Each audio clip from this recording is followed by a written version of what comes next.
पसंद उसे कीजिए जो आप में परिवर्तन ला सके, वरना प्रभावित तो मदारी भी कर लेते हैं।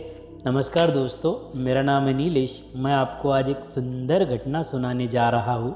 दोस्तों, एक राजा के यहाँ गौतम बुद्ध जी का जन्म हुआ। पिता ने ज्योतिषियों को बुलाकर भविष्य पूछा। तब ज्योतिषी ने कहा, या तो यह बालक राजा होगा या तो फिर एक महान साधु होगा। एक तरह से देखा जाए तो सच्चा सम्राट भीतर से साधु ही होता है। जब ज्योतिषी ने यह भविष्यवाणी राजा को सुनाई तो राजा ने कहा कि मेरा बेटा और साधु ऐसा ठीक नहीं है। तब राजा ने पूछा कि इसका उपाय मुझे बताइए, हे साधु मुझे इसका उपाय बताइए, क्योंकि मैं चाहता हूँ कि एक राजा का पुत्र राजा ही हो और वो महान राजा बने, ऐसी मेरी इच्छा है। तब एक ज्योतिषी ने कुछ उपाय बोले। उसके तहत उन्हें पूरे जीवन भर सावधानी बरतनी होगी। अर्थात जो भी राजा का पुत्र था सिद्धार्थ गौतम बुद्ध, वह कभी किसी बूढ़े व्यक्ति को ना देखे, कभी किसी बीमार व्यक्ति के पास ना जाए और कभी भी किसी मरे हुए व्यक्ति को ना देखे। जब तक ऐसा होगा तब तक वे राजा ही बने रहेंगे, और जिस दिन उन्होंने यह देख लिया तब वह साधु बन जाएंगे। राजा बहुत ही बुद्धिमान था और उसका पुत्र सिद्धार्थ भी बहुत बुद्धिमान था। इस कारण राजा ने बहुत सावधानी बरती। उन्होंने इतने ऊंचे ऊंचे मकान बना दिए कि सिद्धार्थ को कुछ भी बाहर से दिखाई ना दे। धीरे धीरे राजकुमार बढ़ता गया।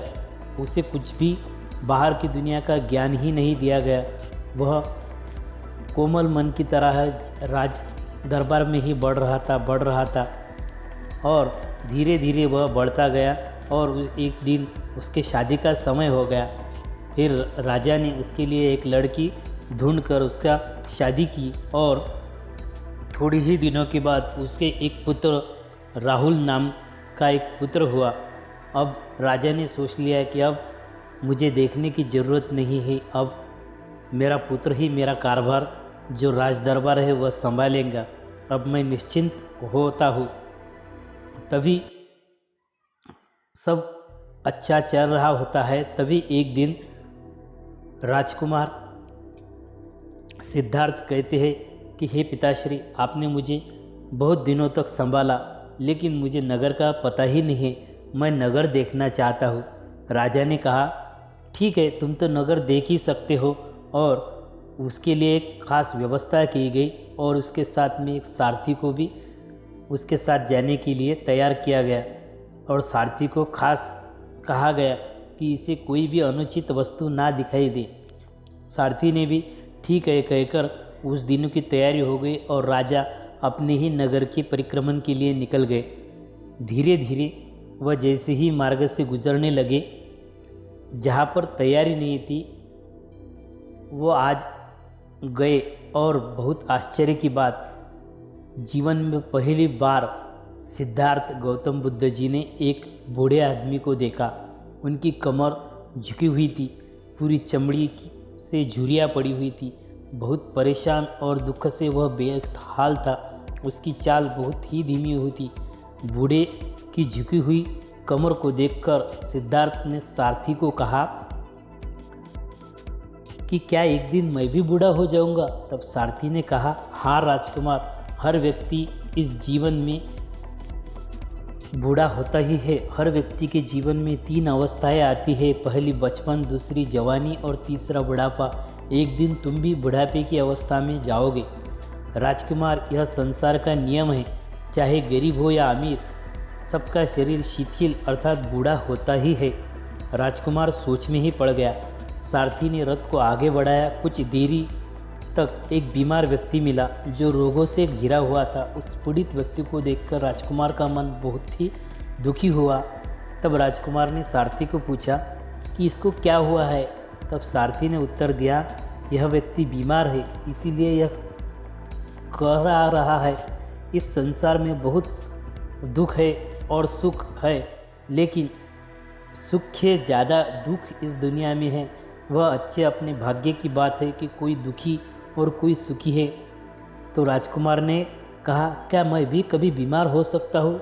तब सारथी ने कहा, हाँ, आप भी बीमार हो सकते हैं। समय बड़ा बलवान होता है। यह सारी बातें तो कर्मों पर निर्भर करती है।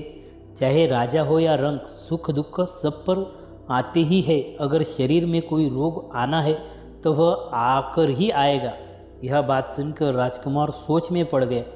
तब सारथी ने रथ को कुछ आगे बढ़ाया और सामने से 4 कंधों के ऊपर एक अर्थी जाते हुए उनको दिखी। राजकुमार ने ऐसा पहली बार देखा था। उसने सारथी से पूछा, यह क्या है? सारथी, यह क्या है? तब सारथी बोला कि यह आदमी मर गया है, यह मुर्दा है। जो व्यक्ति मर जाता है ना, उसको बांधकर स्मशान भूमि में ले जाते हैं और फिर वहाँ उसे जला दिया जाता है। तब राजकुमार ने सारथी को कहा कि हे सारथी, क्या मैं भी एक दिन मर जाऊंगा? तब सारथी ने कहा, हाँ राजकुमार, ये तो मृत्यु लोक है। जो जन्म लेता है उसे यहाँ मरना ही पड़ता है। इसका मतलब है कि ठीक इसी तरह एक दिन मुझे भी मरना होगा और मेरा मुर्दा शरीर को भी किसी की कंधों पर लाकर स्मशान भूमि में जला दिया जाएगा। तो सारथी ने कहा, हाँ महाराज, आप भी एक दिन इस संसार में मिट ही जाओगे। तब राजकुमार गहन ज्ञान में चले गए और उस रात उनको नींद ही नहीं आई। सोचने लगे कि क्या संसार में इतना दुख है, बुढ़ापा है और ऐसे में खा पी कर कैसे जी सकता हूँ? नहीं नहीं, ऐसे मुझ में नहीं हो सकेगा। मुझे खोजना होगा उस तत्व को कि जो दुख, पीड़ा और शोक से रहित हो, जो भय, भ्रम और भूल से परे हो, जो अत्यंत आनंद से भरा हो। मुझे खोजना होगा उस तत्व को जिसे पाकर फिर और कुछ पाने की इच्छा नहीं होगी। सिद्धार्थ वैराग्य के शिखर तक पहुंच चुके थे। बस उसी रात को उन्होंने घर छोड़ दिया। सारथी से कहा कि नगर की सीमा से दूर चलो। नगर के बाहर पहुंचकर सारथी को उन्होंने लौटा दिया। फिर कई दिनों तक वन में चलते गए और एक घने पीपल के वृक्ष के नीचे बुद्ध पूर्णिमा का दिन उन्होंने ध्यान से साधना प्राप्त कर ली और उन्हें ज्ञान प्राप्त हुआ। Thank you.